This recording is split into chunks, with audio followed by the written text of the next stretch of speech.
South India shopping mall kilo sale అభిమానుల కోరికపై శ్రావణంలో కూడా ఆషాఢం ధరలకి.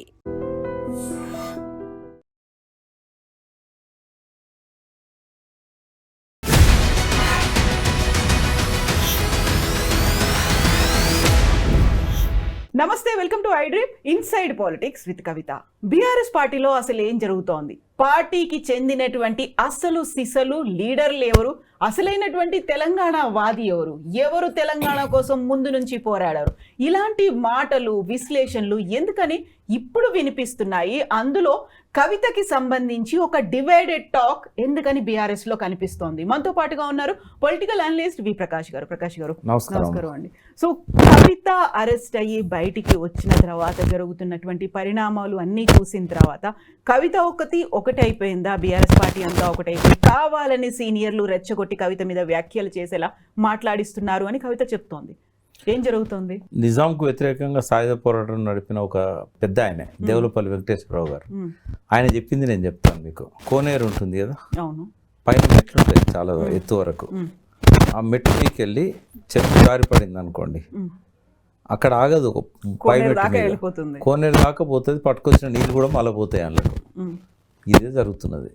ఏంటంటే ఆ ఫస్ట్ ఆమె చేసిన తప్పు ఏంటంటే, ఫ్లైట్ దిగగానే అమెరికా నుంచి మీడియాతో మాట్లాడకుండా, ఆ హైప్ క్రియేట్ చేయకుండా, కామన్గా అందరు వచ్చినట్టే ఆమె కూడా వచ్చేసి కార్ ఎక్కి చక్కగా ఫామ్ హౌస్కో లేకపోతే నందినగర్కో ఎక్కడ కేసీఆర్ ఉంటే అక్కడ పోయి, డాడీ నేను మీకు రాసిన కాన్ఫిడెన్షియల్ లెటర్ ఎట్లా లీక్ అయింది, నా వైపు నుంచి అయితే కాలేదు, అది దానివల్ల ఇదంతా అనవసరపు రప్చర్ జరుగుతూ ఉంది, నేనైతే కావాలని ఎక్కడ లీక్ చేయలేదు, మీ దగ్గర ఎట్లయిందో మీరు ఎంక్వైరీ చేసుకోండి, వీలైతే రేపు ఎల్లుండో మీ అఫీషియల్ స్పోక్స్ పర్సన్తో ప్రెస్ మీట్ పెట్టి దాని గురించి ఒక స్పష్టత ఇవ్వండి అని చెప్తే సరిపోయేది. అక్కడ నోరు పారేసుకోవడం, దయ్యం అనడము, ఆయన చుట్టూ దయ్యాలు ఉన్నాయనడం, అక్కడ నుంచి స్టార్ట్ అయిందమ్మా. ఇంకా అది ఒకదాని నుంచి ఒకదానికి ఫైనల్గా ఏ స్టేజ్ పోయిందంటే, ఎవరు జీర్ణించుకోలేని మాట జగదీష్ రెడ్డి గారి మీద మాట్లాడింది. అంటే నేను కూడా ఆ విషయంలో కవిత గారిని 100% తప్పు పడుతున్నా. ఎందుకంటే జగదీష్ రెడ్డి గారు మాతో పాటు తెలంగాణ ఉద్యమ ప్రారంభంలో నల్గొండ జిల్లా బాధ్యతలు తీసుకొని పనిచేసిన రోజుల్లో కవిత గారు ఇంకా అమెరికాలోనే ఉన్నారు. వారికి తెలియదు, ఆనాటి విషయాలు కూడా తెలియదు. ఆ తర్వాత 3 ఏళ్ళ తర్వాత ఆమె వచ్చి మ్యారేజ్ చేసుకున్న తర్వాత ఇంకో 3 ఏళ్ళ తర్వాత జాగృతి పెట్టింది 2006-07 బతుకమ్మ. 2007 బతుకమ్మతో స్టార్ట్ అయింది. మరి 2001 నుంచి 2007 వరకు జగదీష్ రెడ్డి లేడా నల్గొండలో? కేసీఆర్ గారికి ఇప్పుడైతే ఆయన ఒక కుడిభుజంలాగా ఉన్నాడు, అదర్ దెన్ ఫ్యామిలీ మెంబర్స్. ఇవాళ ఎవరైనా మీడియాలో మాట్లాడుతున్నారు, ఈ కాంగ్రెస్ నాయకులను గట్టిగా ఎదుర్కొంటున్నారు అంటే Jagadish Reddy, Niranjan Reddy, other than family members. మరి ఆయన మీద అట్లా కామెంట్ చేయడం, ఆయన ఏదో ఒక ఛానల్లో బహుశా 10 TV అనుకుంటా, ఆయన ఆమెని అవమానపరిచే మాటలు ఏం మాట్లాడలేదు. ఆమె చేసిన వ్యాఖ్యల మీద అడిగితే వాటిని పట్టించుకోవాల్సిన అవసరం లేదు అన్నాడు. అదేం బూతు కాదు కదా. పోనీ ఆమె అన్న తర్వాత కూడా జగదీష్ రెడ్డి మీడియా ముందుకు వచ్చి పరుష పదాలు ఏం వాడలే కవిత గారి మీద. అయితే ఆయన అట్లా అనడం లిల్లిపుట్ అని, ఇది ఆయన డైలాగ్, రేవంత్ రెడ్డి గారి డైలాగు. మొన్న తుంగతుర్తి తిరుమలగిరి మీటింగ్ పోయినప్పుడు జగదీష్ రెడ్డినే టార్గెట్ చేసి లిల్లిపుట్ ఇట్లా మాట్లాడాడు. ఆ మాటలు కవిత గారి నోట్లోంచి ఎందుకు రావాలి? ఇంకోటి అట్లా వ్యక్తిగతంగా దాన్ని ఏమంటారు, వ్యక్తికున్న దేవుడిచ్చిన బలహీనతే కదా అది. హరీష్ రావు గారు పొడుగుంటే, జగదీష్ రెడ్డి గారు పొట్టిగుంటే వాళ్ళ బాధ్యత ఉన్నది దానికి. అది అవమానపరిచే విధంగా మాట్లాడడం, అదైతే ఎవరం కూడా జీర్ణించుకోలేకపోతున్నాం. ఒకదాని తర్వాత ఒకటి తప్పు చేస్తూ ఉన్నారు. చిట్చాట్లు అవసరమే లేదు కదా. అంటే ఒక్కటి క్లియర్గా ఏంటంటే, ఆమె కనుక ఒత్తిడి పెంచితే నేను ఇట్లా మాట్లాడి అని మనసులో అనుకొని ఉంటే అది రాంగ్ మెథడ్. నేను ఒకటి క్లియర్గా చెప్పగలుగుతా, లైఫ్లో సక్సెస్ కావాలంటే మెంటర్ ఉండాలి. కేసీఆర్ గారికి కూడా జయశంకర్ గారు మెంటర్ ఉండే. ఇంకో 2 రోజుల్లో ఆయన బర్త్డే జరుపుకోబోతున్నాం. ఎవరికైనా ఒక మెంటర్ ఉంటారు. రాజకీయాల్లో ఖచ్చితంగా ఒక మెంటర్ లేకుండా ఎవరు కూడా సక్సెస్ కారు, ముందుకు పోరు. ఆమె దురదృష్టం ఏంటంటే ఆమెకు మెంటర్స్ ఎవరు లేరు. తనకు ఎవరైనా వచ్చి ఏదైనా చెప్పగానే వెంటనే రియాక్ట్ కావడం, వెంటనే ప్రెస్తో మాట్లాడడం, వెంటనే మీడియాతో మాట్లాడడం, ఇది ఒక అలవాటుగా మారిపోయింది. దీనివల్ల బాధాకరం ఏంటంటే ఎక్కడో అమెరికాలో మంచి జీవితాన్ని గడపాల్సిన ఆమె ఇక్కడికి వచ్చి కష్టాల మార్గాన్ని ఎంచుకొని ఉద్యమంలో ఒక ఐకాన్గా నిలిచి బతుకమ్మను ఉద్యమం ప్రతీకగా నిలబెట్టి లక్షలాది మంది మనసులు ఆమె దోచుకున్నారు. అంటే ఆమె అంటే ఒక గౌరవభావము, ఒక కేసీఆర్ బిడ్డగానే కాకుండా ఆమె సాంస్కృతిక ప్రదర్శనలలో స్వయంగా పాల్గొనడం ద్వారా ఓన్ చేసుకున్న తెలంగాణ ఆమెను. అందుకే నిజామాబాద్లో ఎంపీ టికెట్ ఇవ్వగానే మంచి మెజార్టీతో గెలిపించారు ఆమెను. ప్రత్యర్థి మధుయాష్కి అయినా కూడా ఆయన తెలంగాణ బిల్లు పెట్టించడంలో, తెలంగాణ రాష్ట్ర సాధనలో అత్యంత కీలక పాత్ర వహించిన నాయకుడు. ఆయన కూడా తెలంగాణ కోసమే అమెరికా నుంచి వచ్చి ఇక్కడ చేసిన వ్యక్తి. కేసీఆర్ గారి కంటే 10 సంవత్సరాల ముందు తెలంగాణ కోసం ఉద్యమం చేయాలనుకున్న వ్యక్తి మధుయాష్కి. అటువంటి వ్యక్తిని కూడా ప్రజలు పక్కకు పెట్టి కవిత గారిని గెలిపించారు. ఆ స్థాయిలో ఉన్న వ్యక్తి ఇవాళ చిన్న చిన్న కుటుంబ సమస్యల మీద కావచ్చు, ఈగో ప్రాబ్లమ్స్ వల్ల కావచ్చు, పక్కనున్న వాళ్ళు చెప్పిన మాటలకు ప్రభావితమై కావచ్చు, ఈ రకంగా ఆమె పతనం కావడం అనేది నాలాంటి వాళ్ళు డైజెస్ట్ చేసుకోలేకపోతున్నారు. కాకపోతే ఇప్పుడు కేటీఆర్ మీద వచ్చినటువంటి ఆరోపణలు కావచ్చు, కామెంట్స్కి ఎంతలా అయితే తీవ్రంగా రియాక్ట్ అవుతున్నటువంటి బీఆర్ఎస్ ఎమ్మెల్యేలు, నాయకులు కవిత మీద ఆ తరహా కామెంట్లు ఇంకొక పర్సన్ చేస్తే ఎందుకని రెస్పాండ్ అవ్వలేదు? అది కూడా ఉంటుంది కదా, కన్సిడర్ చేయాల్సిన అంశమే కదా. అంటే కవిత గారు పార్టీతో ఏ రిలేషన్ మెయింటైన్ చేస్తున్నారు అనే దాన్ని బట్టి ఆ పార్టీ నాయకులు కవిత గారితో అదే రిలేషన్ మెయింటైన్ చేస్తారు. ఎప్పుడైతే ఆమె కేసీఆర్ను కామెంట్ చేసిందో, అంటే ఇది ఒక రకం కేసీఆర్ చుట్టూ దయాలున్నారు అని అంటే కేసీఆర్ అసమర్థుడు అనే భావన రాదా? అది చాలామంది దాన్ని సీరియస్గా తీసుకున్నారో లేదో నాకు తెలియదు, కానీ ఆ మాటనైతే నేను సీరియస్గా తీసుకున్నాను. కాకపోతే ఇప్పటికీ తను చెప్తుంది కేసీఆర్ మా లీడర్ అనే మాట చెప్తుంది కదా. తను లీడర్ అయినప్పుడు చెవిలో చెప్పాల్సిన మైక్లో ఎందుకు చెప్తున్నది? ఫాదర్ కూడా కదా. మీకు నాకంటే అపాయింట్మెంట్ దొరకదు. చెవి దాకా కూడా వెళ్ళడానికే చుట్టూ ఒక వలయం ఉంది, వాళ్ళంతా అది దయ్యాల. మీకు నాకమ్మా, మీకు నాకు. నేను అదివరకు మీడియాలో చెప్పేవాడిని, జయశంకర్ గారు చెప్పారు పిలువంది పోకు, అడగంది చెప్పకు, అందుకే నేను కేసీఆర్ను పిలిస్తే తప్ప పోను అని. నా అంతటి నేను అపాయింట్మెంట్ అడిగితే కూడా ఆయన సిక్కున్నాడు, కనీసం చూడడానికి వస్తే కూడా ఇప్పటివరకు అపాయింట్మెంట్ లేదు. మరి ఇక మనకంటే ఇబ్బంది ఉంటుంది, ఆమెకేమి ఇబ్బంది అమ్మా? నేరుగా వెళ్ళిపోద్ది కదా. ఆమెను ఎవరైనా గేట్ దగ్గర ఆపుతారా? మనల్ని ఆపినట్టు వెళ్ళనివ్వట్లేదు అనే. ఆమెను ఎందుకు ఆపుతారమ్మా? ఆమెను ఎవ్వరూ ఆపరు. సరే ఆడికి వెనక కేసీఆర్ మాట్లాడతారా లేదో పక్క పెట్టండి. లాస్ట్ టైం ఆమె మన కేసీఆర్ ఇంట్లో ఫామ్ హౌస్లో పక్కన కేసీఆర్ నడుచుకుంటూ వస్తున్నాడు లిఫ్ట్లోంచి, వెనక నుంచి ఆమె వచ్చేది విజువల్స్ ఉన్నాయి కదా. మాట్లాడినలా లేదా నాకు తెలియదు, బట్ కేసీఆర్ గారిని కలిసింది కదా ఆమెను ఎవరు ఆపరు, ఎప్పుడు ఆపరమ్మా. కాకపోతే వీటన్ని గొడవలు ఎక్కడికి లీడ్ చేస్తాయనుకుంటున్నారు మీరు? అంటే ఆమె మనస్తత్వం ఏంటంటే కొంచెం సాధించాలనే మనస్తత్వం. అంటే అందరిలాంటి ఆడపిల్ల కాదు కవిత, మొండిపిల్ల. తన అనుకున్నది సాధించాలనే ఒక పట్టుదల ఆమెకు ఉంటుంది. అయితే ఆ పట్టుదలే ఆమెను ఇవాళ మిస్గైడ్ చేస్తున్నది. అయితే ఇవాళ కేసీఆర్ కుటుంబం అంటే అది కేసీఆర్ ఒక్కరికి పరిమితమైన కుటుంబం కాదమ్మా. అది ఆ కుటుంబంలో ఉన్న ప్రతి ఒక్కరు తెలంగాణ కాంట్రిబ్యూట్ చేశారు. ఇలా తెలంగాణ కలవరపడుతున్నది. కవిత పోతే ఒక వ్యక్తిగా కాదు, కవితను ఒక పార్టీ నాయకురాలుగా చూడకూడదు. ఆ తెలంగాణ కోసం సాక్రిఫైస్ చేయడానికి సిద్ధమై తెలంగాణ విముక్తి కోసం దిగిన కుటుంబంలో ఆడపడుచు.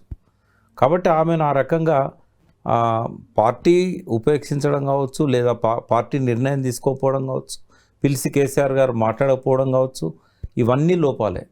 నేను కవితను ఒక్కదాన్ని తప్పు పట్టాను. వాళ్ళ సైడ్ నుంచి నాన్సడం ఏదైతున్నదో ఆ నాన్చివేత ధోరణి, సాచివేత ధోరణి ఉండకూడదు. ఇప్పుడు ఇదేమవుతుంది, రేపు ఇంకో నాయకుడు ప్రశ్నిస్తాడు, కవిత అన్ని మాటలన్నా కవితనేమీ అనలేదు, నన్నెందుకు మీరు సస్పెండ్ చేయాలనుకుంటాను? సస్పెండ్ చేయడానికి మోరల్ రైట్ కూడా ఉండదు పార్టీకి. ఇప్పుడు జగదీష్ రెడ్డిని ఆమె అన్నట్టుగా ఇంకో నాయకుడు ఇంకో పెద్ద నాయకుడిని అన్నారనుకుందాం, వాళ్ళ మీద చర్య తీసుకోగలుగుతుందా పార్టీ? అయితే నేను కవిత మీద చర్య తీసుకోవాలని చెప్పట్లేదు, కవితను ఇతర పార్టీ నాయకుల్లాగా చూడకూడదు. కవిత ఆమె ఈ లాస్ట్ 17-18 ఇయర్స్ ఆమె జర్నీ చూసినప్పుడు, ఇలా కవిత కేసీఆర్ కూతురు కాకపోతే లిక్కర్ కేసు ఎక్కడిది? కేసీఆర్ని ఏమనలేక ఆయన టార్గెట్ చేసి కదా ఆమెను తీసుకుపోయి జైల్లో పెట్టింది. ఆ టైంలోనే విలీనం ప్రతిపాదన కూడా వచ్చింది, అవునమ్మా, ఒక ప్రస్తావన అనేది. విలీనం ప్రతిపాదన దానికి ఏం శాంక్టిటీ లేదు.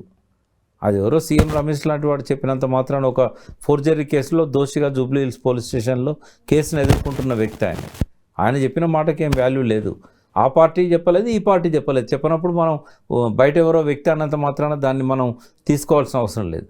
బట్ కవిత సాక్రిఫైస్ చేసిందా లేదా లిక్కర్ కేసులో, ఆమె దోషా కాదా అనేది కోర్టు తెలుస్తుంది. బట్ ఐజాన్ టుడే ఉన్న రికార్డ్ ప్రకారంగా 10,000 పేజీల ఛార్జ్షీట్ వేసి ఆమె మీద ఏమీ ఆధారాలు చూపెట్టలేదు. జడ్జి తిట్టి బెయిల్ ఇచ్చాడు ఆమెకి. మరి ఆ బెయిల్ వచ్చినప్పుడు సుప్రీంకోర్టులో జరిగిన డిస్కషన్స్, ఆర్గ్యుమెంట్స్ ఇప్పటికీ వీడియోస్ ఉన్నాయి. దాన్ని బట్టి చెప్తున్నాను నేను, ఆమెను ఎందుకు జైల్లో పెట్టారు, ఎలక్షన్ల ముందే ఎందుకు పెట్టాల్సి వచ్చింది, ఆమె అరెస్టు ఏ ఉద్దేశంతో చేశారు, కేసీఆర్ను టీఆర్ఎస్ పార్టీని భ్రష్టు పట్టించడానికి కాదా? దానివల్లనే కదా 8 సీట్లు మొత్తం జీరో అయిపోయింది. టీఆర్ఎస్ బీజేపీ 8 సీట్లు గెలిచిందంటే కవితను అరెస్ట్ చేసి ఒక ఆరోపణ చేయడం వల్లనే కదా. ఏమంటున్నా, కవితను ఇతర నాయకుల్లాగా చూడొద్దు. సెకండ్ ఏంటంటే, కవిత ఎపిసోడ్కు ఫుల్ స్టాప్ పెట్టాలంటే ఒకే ఒక్క వ్యక్తికి సాధ్యం, అది కేసీఆర్. వీళ్ళిద్దరు క్లోజ్గా మింగిలైన వ్యక్తులు. నేను వాళ్ళతో క్లోజ్గా మింగిలైన వ్యక్తిని. ఒక దశాబ్ద కాలం దాదాపుగా ఇద్దరు మొండి వాళ్ళే. ఆమె మొండి పిల్ల అంటే కేసీఆర్ ఇంకా మొండి. అయితే ఏదైతే అది కానీ అని వదిలేస్తాడు తప్ప. ఇప్పుడు వేరే వాళ్ళు అంటే ఒక తప్పు చేశారు, 2 తప్పులు చేశారు, చేయనియండి ఒక 10 తప్పులు అని ఉపేక్షించవచ్చు. ఇలా మీ ఇద్దరు బాగానే ఉండొచ్చు కుటుంబ సభ్యులు, ఇలా మేము కలవరపడుతున్నాం కదా. తెలంగాణ ఓన్ చేసుకున్నది కదా మిమ్మల్ని. మీ కుటుంబం అంటే మీ కుటుంబం కాదు, అది మా కుటుంబం. యాక్చువల్లీ ఆ కుటుంబమే కాదు, పార్టీలో ఏం జరుగుతుంది అనేటువంటి ఒక డౌట్లు కూడా వస్తున్నాయి కదా. గతంలో ఎవరైనా పార్టీ వ్యతిరేక కార్యకలాపాలకు పాల్పడ్డారు, పార్టీకి వ్యతిరేకంగా మాట్లాడారు అని ఒక డౌట్ వస్తేనే వాళ్ళందరినీ రాత్రికి రాత్రి సస్పెండ్ చేసినటువంటి కేసీఆర్ ఇప్పుడేంటి అలా చూసి చూడనట్టు వదిలేస్తున్నారా, ఆలోచించట్లేదా, కావాలని ఇంకా సాగదీస్తున్నారా అనేది. నేను అనేది ఏంటంటే, తెలంగాణకు కవిత కావాలి.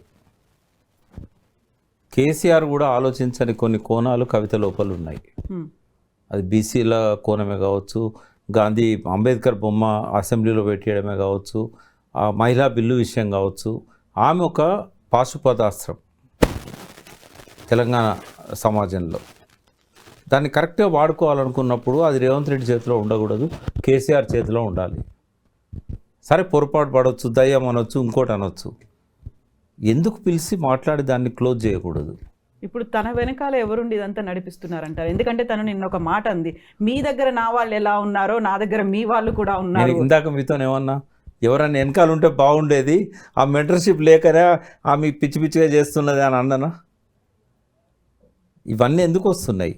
ఆమెను గైడ్ చేసే వాళ్ళు లేరు కాబట్టి.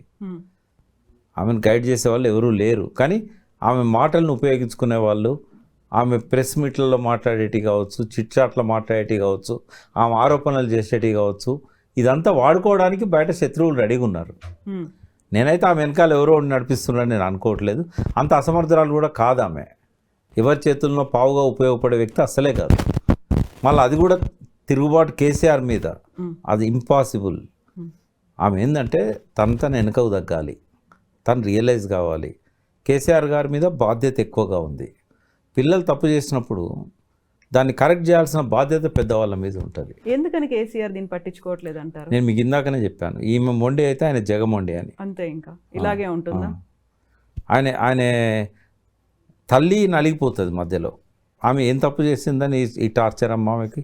దీనివల్ల ఆమె తెలంగాణ ఉద్యమ కాలం నుంచి కూడా ఆమె బాధని చూశాను, శోభవదినది. ఆనాటి నుంచి ఇవాటి వరకు కూడా అధికారంలో ఉన్న కష్టాలే, బయట ఉన్న కష్టాలే.